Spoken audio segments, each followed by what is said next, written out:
తెచ్చిన మల్ల పూలు ముడుమనున్నది ఊరు చేత ముచ్చికాయ తింటానన్నది. నాకు కథ చెప్పవా? అబ్బా మీ అమ్మనడుగమ్మా, నాకు చాలా పని ఉంది. అమ్మా అమ్మ కథ చెప్పవా? నాన్న చెప్పవంటే చెప్పట్లేదు. అవునా, నాన్న అలా అన్నాడా? నాకు తెలుసు, ఆయన ఎప్పుడు ఇంతే. సీఎం కూడా ఇంత బిజీగా ఉన్నాడు. అమ్మ నాకు వంటింట్లో పనుందమ్మ, వెళ్ళి మీ నాన్నని అడుగుతాను.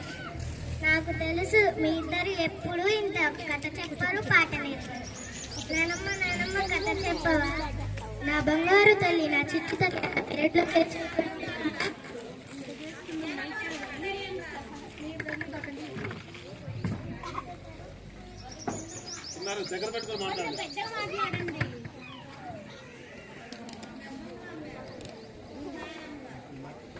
ఏంటి ఏదో పాచిపోయిన వాసన వస్తుంది? అదా, నేను మిలిపోయిన ఉప్మా ఉంటే పర్యటనకి వెళ్తున్నాను. అంత ఎక్కువగా ఎందుకు చేశావే? మీకోసమే తిని బలుస్తారని. దీని పేరు ప్రభావతి. కోపం చాలా అతి, అస్సలు లేదు మచి. ఇది చాలా పెద్ద కోతి. పలుగుద్ది బూది. అబ్బో,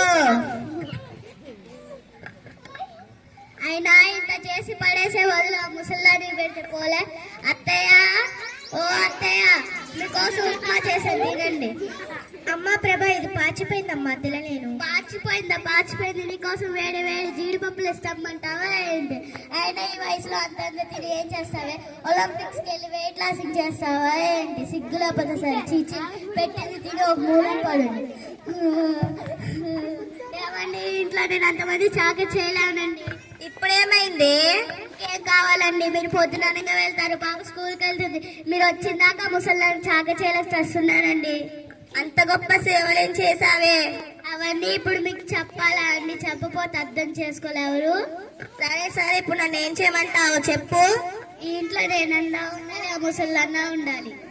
ఈ వయసులో ఆమె ఎక్కడికి వెళ్తుంది? ఎక్కడికైనా పంపించండి. ఈ ఊర్లో ఉన్నాయి కదా వృద్ధాశ్రమాలు, ఎక్కడో ఒక చోట చేర్పించండి. ఫోన్ చేయండి. చేస్తానులే. ఇప్పుడే చేయండి. చేస్తున్నా.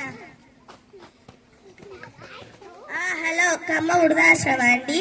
ఒక ముసలావిడను మీ ఆశ్రమంలో చేర్చాలనుకుంటున్నాం. ఏంటండి? ఆవిడ మా అమ్మనేనండి. అనాథల్ని మాత్రమే చేర్చుకుంటారా? అనాథల్ని మాత్రమే చేర్చుకుంటారంటే అనాథని చెప్పండి, వేరే వృద్ధాశ్రమానికి ఫోన్ చేయండి. హలో, కొండపల్లి వృద్ధాశ్రమం అండి. ఒక ముసలావిడను మీ ఆశ్రమంలో చేర్చాలనుకుంటున్నాం. ఆమెకు ఎవరు లేరండి. రేపు రమ్మంటారండి? సరేనండి.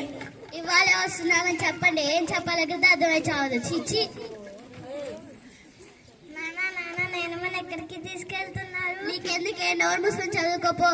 అమ్మ నువ్వు కొద్దిసేపు ఆగు. నేనమ్మని ఎక్కడికి తీసుకెళ్తున్నారు? ఏమీ లేదమ్మా, నాయనమ్మకు వయసు ఎక్కువైపోతుందిగా, ఇంట్లో సరిగ్గా చూసుకోలేకపోతున్నామని ఆశ్రమంలో చేర్పిస్తున్నాం. అవునా? ఆ నంబర్ నాకు కూడా ఇవ్వవా? మీరు ముసలి వాళ్ళు అయిపోయాక మిమ్మల్ని కూడా అక్కడికి పంపిస్తాను. అది చూడండి ఎలా మాట్లాడుతుందా. ముసలిదాన్ని గారం చేయబట్టి అది ఇలా తయారైంది. అమ్మా నిన్ను కొద్దిసేపు ఆగమన్నానా? ఇందాక పాచిపోయిన పిండి నువ్వు తినొచ్చు కదమ్మా, నాన్నకు పెట్టచ్చు కదమ్మా. పోనీ నాకైనా ఇవ్వచ్చు కదమ్మా. నానమ్మ అంటే అంత కోపం ఏంటి అమ్మా నీకు?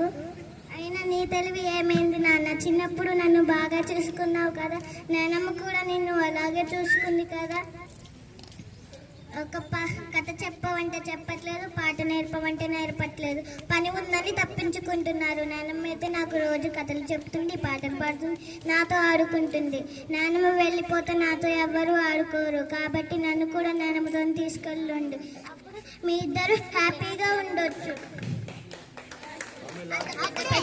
అంత పెద్ద మాటలను మమ్మల్ని బాధ పెట్టుకు తల్లి. మా తప్పు మేము తెలుసుకున్నాం, క్షమించు. నన్ను కాదు, నానమ్మ కాళ్ళ మీద పడి అడగండి.